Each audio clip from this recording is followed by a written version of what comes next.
మీరు భగవంతుడు కానీ ఎవరికైనా పుష్పం ఇవ్వాలి, సమర్పణ చేయాలి అని అనుకుంటే ఈ పువ్వు ఇద్దాం అనుకుంటున్నారా లేదా ఈ పువ్వు ఇస్తారా చెప్పండి?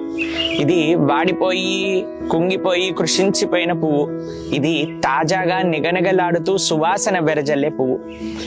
మనకి మన జీవితంలో అండి చాలా మంది అంటూ ఉంటారు, ముసలి వాళ్ళు అయిపోయాక మేము భక్తి చేస్తాము, అప్పటి వరకు ఇంద్రియ తృప్తి చేస్తాము, సెన్స్ ఎంజాయ్మెంట్ అని అంటారు.